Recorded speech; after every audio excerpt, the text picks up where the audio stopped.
반갑습니다. 미풍입니다. 충격과 공포. 앞으로 망하는 아파트 지역이 공개가 되었습니다. 오늘 공개가 되었죠. 그래서 그 앞으로 망하는 지역이 광명, 시흥, 광주, 산정, 부산, 대전하고 일천하에 정부에서 딱 집어서 공개를 해줬다. 이 지역은 들어가면 죽는다. 라는 것을 공식적으로 엄포를 내렸다라고 보시면 됩니다. 그래서 많은 분들은 뭐 해석을 어떻게 하는지 모르겠습니다. 그래서 유튜브에 나오시는 많은 전문가들은 그때 하나의 사건을 갖고 일희일비를 합니다. 뭐 금리가 오늘 어떻게 되고 내리고 오리고, 그리고 하나의 사건을 가지고 어제는 오른다고 했다가 내일은 또 내리고, 그 막 뒤죽박죽이에요. 자 기분대로.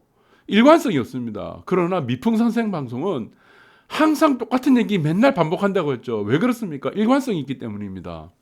일관성이 없으면은 이 바닥에서 생존할 수가 없습니다. 남들과 경쟁해서 이길 수가 없습니다. 여러분들이. 여러분들을 제외한 모든 사람들은 여러분들의 경쟁자입니다. 여러분들의 이웃이 될 수도 있지만 실질적으로는 이 자본주의 사회, 여기서는 모든 나를 제외한 모든 사람들은 경쟁자가 되고 적이 됩니다. 그러면은 여러분들이 참고를 해야 될 사람이 어떤 사람입니까? 일관성 있는 사람의 말을 들어야 됩니까? 아니면은 오늘은 내리고 내일은 내린다 그러고 또 그 다음날 되면은 어떤 뭐 뉴스 하나 가지고 와서 자기 마음대로 얘기를 하는 사람, 이런 사람들은 저는 의미가 없다고 봅니다. 그래서 저는 일관성으로 계속 얘기를 드렸죠. 네. 그래서 여기서 바닥이라 계속 말씀드렸죠. 그때. 그래서 V자 반등이 나온다고 그랬죠. 전고를 돌파한다. 왜? 비경제적 요인은, 코로나라는 것은 비경제적인 요인이다. 그래서 이거는 반드시 V자 반등한다고 제가 계속 말씀드렸죠. 이 내려가는 과정 중에. 아직 바닥이 아닌데 기다려라. 그리고 마지막 날 이 바닥을 찍은 날 방송을 때렸죠. 그래서 제 방송이 한 3분의 2 정도가 날아갔습니다. 삭제가 됐어요. 무슨 여러 가지 뭐 신고 들어오고, 뭐 저작권이라든가 뭐 지적재산권 이것 때문에 하도 신고를 많이 해가지고 많이 날아갔는데, 제 방송 들으신 분 다 아실 겁니다. 그리고 여기서 말씀드렸죠. 1월 8일 날. 그리고 1월 11일이 최고가 될 것이라고 제가 말씀드렸죠. 1월 11일이 1월 8일 이후 여기가 최고가가 될 것이라고 딱 말씀드렸습니다. 그 이후 계속 일관적으로 된 게 뭡니까? 3150포인트 위에서는 무조건 팔아라. 계속 말씀드리는 일관적으로. 못 오른다 여기서는. 그래서 여러분들은 이 주식을 하시는 분들이 이 지금 열광하고 있는 이 장대 한봉이 나오고 이 열광하고 있는데 어떻게 지금 이게 내려간다고 얘기할 수 있느냐. 다 미쳤다, 사기꾼이다, 말도 안 된다라는 얘기를 계속 했었습니다. 사람들이.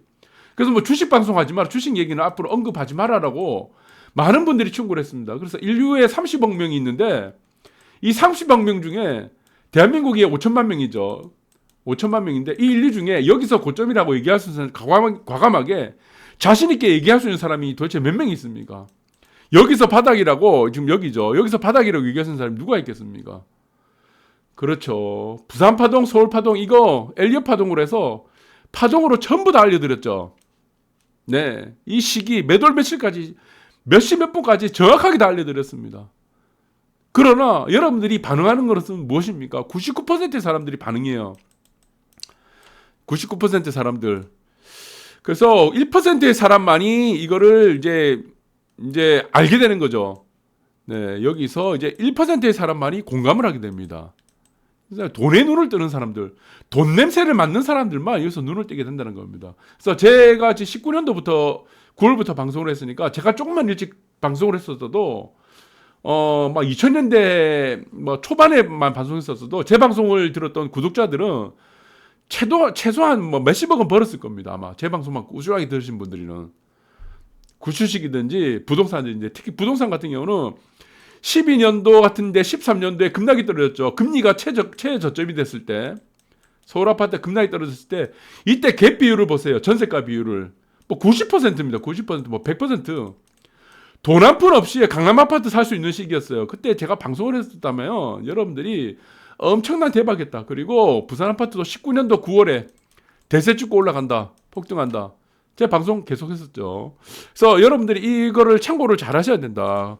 그리고 오늘 또 얘기하는 겁니다. 광주, 시흥, 광주, 산정, 부산, 대저. 이거 망합니다. 무조건 망해요. 그래서 여기 보니까 또 어제 뭐 제가 일요일날 비트코인에 대해서 얘기했습니다. 6,600만 원입니까? 그때 제가 얘기 드렸나요? 그러니까 비트코인충들이 코인충들이 와가지고 뭐 말이 안 된다. 뭐 10원짜리 형 날아다니고 비트코인은 앞으로 1억이 넘어가고 무슨 대세가 되니만이 정확하게 어떻게 됐습니까? 여러분들 뭐 시세표 보시기 바랍니다. 어떻게 됐죠? 네. 저는 두 번 얘기 안 합니다. 똑같은 얘기. 똑같은 얘기는 계속 해도 여기 말을 바꾸지 않습니다. 저는. 네. 그래서 광명시흥 보니까 7만 가구 신도시 들어선다고 하죠. 수도권 공공택지 지정 시동을 걸었다. 오늘 발표가 났습니다. 여러분들. 그래서 이사 대책위가 발표한 수도권 18만 가구 공개액의 39%에 해당하는 물량이 들어가고 나머지 11만 구 지을 택지도 순차적으로 공개한다고 하는데 여기서 공개되는 곳들은 모두 다 무덤이 됩니다. 무덤. 완전 무덤 됩니다. 광주시흥. 광명이라고 하면은 네, 뭐 한동도 있죠. 그 한동까지 다 무덤 됩니다. 여기가. 시흥 일대가 다 무덤이 돼요. 그래서 이 효과는 어떻게 되느냐 보시면은 광명시흥 등 신규 공급 택지 10만 호 공급 또 부산도 들어가고 광주도 들어갑니다. 중규모 택지. 그래서 부산 대전에는 1만 8천 가구, 광주 산정은 네, 1만 3천 가구. 그러면은 여러분들이 생각하시기 바랍니다. 수도권이 있고 서울이 있는데 공급이 부족한 곳은 어디죠? 서울이죠. 수도권이 아닙니다. 그러면 광명하고 시흥에다가 이런 임대주택을 지으면 어떻게 되겠습니까? 여기서 말하는 건 임대주택이죠. 결국에는 서울이라는 주요지 있습니다. 강남 마용성 아파트들이 희소성이 더 부각이 됩니다. 희소성이. 그러면은 광명시흥에 사시는 분들이 이걸 해지를 하기 위해서 어디로 가겠습니까? 더 서울에 가고 싶어지는 거죠. 왜? 광명시흥은 앞으로 무덤이 되니까. 여기 슬럼가가 됩니다. 슬럼가 앞으로. 그리고 부산 대저 어떻게 되겠습니까? 부산 대저 서부상권 몰락하는 거죠. 몰락. 서부상권을 몰락시키는 게 부산 대저다. 그리고 여기서 가장 큰 타격을 보는 것이 부산의 북구에 있는 화명동 이 일대가 가장 큰 타격을 보게 됩니다. 공급만 계속 늘리게 되는 거예요. 집이 없어서 생기는 문제가 아닙니다. 이거는 정책의 실패에 따라서 생기는 문제였지 실질적으로 우리가 뭐 집이 부족해서 생기는 문제가 아니었잖아요. 그리고 양극화라는 기류에 따라서 이런 변화들이 생겼던 문제였습니다. 그렇습니다. 그래서 광주 산정 뭐 1만 3천 가구 생기면은 광주의 봉성도만 올라가게 됩니다. 이게 양극화가 더 차별화되는 겁니다. 그래서 이런 근본적인 원인들을 이유들을 반드시 아셔야 된다. 그럼 맞박에 세우셔야 된다라는 말씀드리고 서울에 있는 공공재개발 후보지 여기서는 또 자기들이 또 뭐 추천을 했대요. 될지 안 될지는 모릅니다. 여기 어떻게 되겠습니까? 만약 한다 그러면은 뭐 천호동 고덕 있죠 강북 쪽에 그리고 뭐 상계 노원구도 있고 뭐 아현동 마포구 여기 다 있는데 여기가 만약에 된다 그러면 어떻게 되겠어요? 슬럼가 됩니다. 완전히 폭망합니다 여기. 그래서 여기는 제가 볼 때는 인서울이죠. 그래서 이쪽은 제가 볼 때는 이제 동의를 하지 않을 가능성이 높은데 만약에 여기 친성향, 친정부적인 성향의 사람들이 많이 분포를 하고 있다면은 이 동의가 어떻게 될지 모르겠습니다. 그러면은 여러분들 이 근처에 사시는 분들이라고 한다면은 이 근처에 좀 벗어나시기 바랍니다. 여기는 일단은 사망선고 내린 곳이다. 라고 보시면 됩니다. 광명시흥, 뭐 산정이라든가 대저, 여기 이제 공공후보 개발지가 될지 안 될지 모르겠습니다. 여기서 가장 중요한 게 무엇이냐면은 공공이랍니다. 공공. 여기서 이제 파란색이 보이시는 곳이 이제 3기 신도시 지정된 곳이고 이게 가능할지 안 가능할지는 저는 모르겠어요. 3기 신도시가. 동의가 이게 택지 조성이 될지 안 될지 모르겠어요. 주지 작업이 돼야 되는데 동의를 받고 있다. 소유권에 대한 문제가 있기 때문에 근데 광명시흥이 만약 된다고 한다면은 여기는 정말 위험합니다. 3기 신도시 같은 경우는 민간에서 들어올 가능성이 있는데 여기는 완전히 공공이에요. 공공개발이죠. 광명시흥은. 그렇다면은 공공개발이 되는 곳이 어떤 곳이다. 그 일대는 마찬가지로 우리가 일반적으로 아파트를 재개발을 짓거나 하게 되면은 서울 같은 경우에는 15% 임대주택 비율이 있는데 부산은 10%죠. 여기 광명시흥을 갖다가 타켓을 잡아가지고 여기 그냥 임대아파트 그냥 물량을 집어넣는 무덤으로 만들면 이 인근이 어떻게 되겠냐는 겁니다. 굉장히 낙후됩니다. 여기 인근이. 그래서 슬럼화가 된다는 얘기입니다. 슬럼화라는 게 여러분들이 아시겠지만 빈집이 늘어난다는 거죠. 그리고 범죄가 늘어납니다. 이 일대가. 그게 이제 슬럼화가 되는 현상이 나타나는데 그래서 중심권에서 이탈하는 사람들이 원하는 아파트가 아닌 그리고 사람들이 우리가 원하는 아파트가 있죠. 민간에서 공급하는 양질의 아파트입니다. 그러나 슬럼가에 있는 아파트는 대부분 임대 아파트예요. 그래서 광명과 시흥, 뭐 광주 산정과 대주, 부산 대전, 북구 쪽 이쪽들과 연계된 서부 상권은 굉장히 슬럼화될 수가 있다. 네, 그래서 범죄가 우려되고 빈집이 늘어날 수가 있다라는 부분들을 여러분들이 잘 새겨 들으시고, 그리고 핵심이 포인트가 있습니다. 여기서 공공주도입니다. 공공주도. 여러분들이 절대로 잊어서는 안 되는 말이, 핵심 포인트가 뭡니까? 여기 광명이고 시흥이고 여기서 뭐 아까 얘기했죠. 여기서 뭐 지정한 곳들 있죠. 이게 바로 뭡니까? 핵심이 공공주도라는 겁니다. 3080. 공공의 민간주도가 아니에요. 임대아파트입니다. 이게 주요지가 임대아파트라는 겁니다. 그래서 MBC에서 보시면은 지금 그 김현미 때죠. 9월달에 김현미 때고 2020년 9월입니다. 그래서 변창흠 국토부 장관이 내정되기 전에 MBC에서는 임대주택에 대해서 굉장히 좀 비관적인 얘기를 많이 했었습니다. 그런데 변창흠 국토부 장관이 되고 나서는 임대아파트 찬양론자가 돼버렸어요. MBC가. 뭐 찬양론자가 된지 안 된지 모르겠는데 임대아파트에 대한 비판이 다 사라졌어요. 그래서 보니까 뭐 경기고양시, 우리가 이제 뭐 현 정부의 대통령 문재인 대통령도 뭐 여기 임대아파트를 막 방문했었죠. 그래서 김현미 장관도 북치고 장구 쳤었는데 인테리어 뭐 몇 억을 들여가지고 몇 천만 원 들여가지고, 네, 정확하게 단가는 모르겠습니다. 그런데 임대아파트를 보니까 아이들이 벽을 계속 보고 있는 거예요. 임대아파트 사시는 분들의 가구에 보니까 밖에서 애들이 뛰어놀아야 되잖아요. 그리고 공부도 책상에 앉아갖고 공부를 해야 되는데 임대아파트 사는 애들은 전부 다 벽만 보고 있는 거야. 그래서 애들이 왜 벽을 보고 있지 보니까 혼자서 막 주물럭거리고 있는 거예요. 혼자서 막 이상한 뭐 주물럭거리고 혼잣말을 계속하고 있는 겁니다. 그래서 뭘 하고 있는가 들어보니까 자기가 옆집에서 3 곱하기 4 이렇게 얘기하는 겁니다. 그러니까 자기 아들이 얘기를 한 거예요. 12. 구구 다니고 노래하고 있는 겁니다. 벽을 보고. 애들이.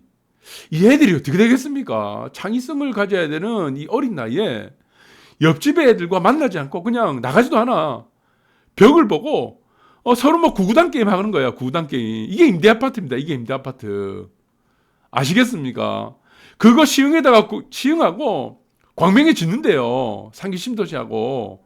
그리고 서울에 지금 보셨죠? 서울에 이런 지역에 짓는다고 합니다. 애들이 어떻게 잘하겠습니까? 여러분들. 다 슬럼화 된다는 거예요. 그렇죠. 그래서 저는 이 부분이 너무나 안타깝습니다. 이게 광명, 시흥, 광주, 산정, 부산, 대저. 결국에는 여기가 망하는 지역을 딱 집어줬다. 정부가 이제까지 정책을 내면서 성공한 사례가 있습니까? 성공한 사례 단 하나도 없죠. 여러분들 눈치껏 찾아봐도 없습니다. 모든 정책들이 다 실패했어요. 그런데 부동산 정책도 24번 동안 실패를 했습니다. 이번에 25번째, 26번째가 되죠. 그러면은 우리가 보통 일반적인 지성을 가진 사람이라면 어떻습니까? 2번 정도 속았으면은 3번째는 안 속아요. 그래서 여기서 조금 머리 돌아가는 애들, 그런 사람들은 3번째 딸 때니까 이번에 이제 거짓말이래. 양치기 소년이 이 스토리를 알고 있는 겁니다. 이소부와 어릴 때 읽었던 애들이에요. 그래서 이제는 집을 사야겠다 하는 거죠. 그런데 현 정부의 지지층인 사람들은 계속 이제 박수 치는 거야. 24번 동안, 25번 동안 계속 박수만 치는 거야. 이제 또 믿어보자, 또 믿어보자. 뭘 믿어봅니까? 뭘 믿어봐. 모든 것이 데이터들이 실패했다는 데이터들이 계속 알려줬다는 겁니다. 그래서 광명, 시흥, 광주, 산정, 대선은 무덤이다. 완전히 무덤된다. 여기는 여러분들 다 죽습니다. 여기 근처에 사시는 분들은. 그래서 여기 뉴욕을 보시면은 좋은 사례가 있습니다.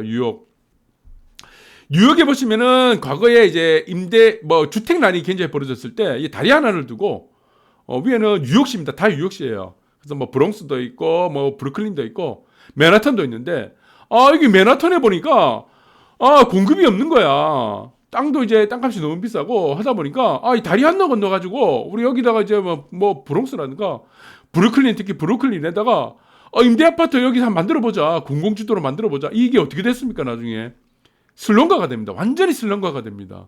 범죄 도시가 됩니다. 범죄 여기 구역이 됩니다. 완전히. 빈집이 늘어나고 다리 하나 건너면은 여기는 뭐 평당, 맨하탄 같은 경우는 평당 보시죠. 평당 여기는 뭐 가늠이 안 돼요. 아파트 거래가가 여기 센트럴파크에 근처죠. 실거래가가 이제 평당이 아니고 실거래가가 한 채가 평균 300억입니다. 그런데 여기 다리 하나 건너갖고 임대주택이 들어선 곳은 어떻게 되느냐? 가격이 그냥 3억도 안 해요, 그냥. 예, 이 근처에 사는 집까지도 전부 다 엮어가지고 다 그냥 슬럼가가 돼버렸습니다. 다리 하나 사이를 두고. 어마어마한 비극이 일어났다는 겁니다. 이게 역사에서 이미 다 증명을 한 겁니다, 역사에서. 아시겠습니까? 그런데 이 해안가에 있는 해안일선에 있는 아파트들 있죠. 여기 맨하탄에 이런 아파트, 교통도 뛰어나고 직주 근접도 뛰어나는 이런 아파트들은 그냥 300억이 됐다는 겁니다. 센트럴파크 이런데. 여러분들이 이 교훈을 잘 새겨 들으시기 바랍니다. 네, 제가 하고자 하는 얘기는 딱 하나입니다. 무엇이냐? 여러분들이 공공개발이라는 것을 절대 잊어서는 안 된다. 여기 무조건 망한다는 겁니다. 오늘 방송 여기까지 하도록 하겠습니다. 감사합니다.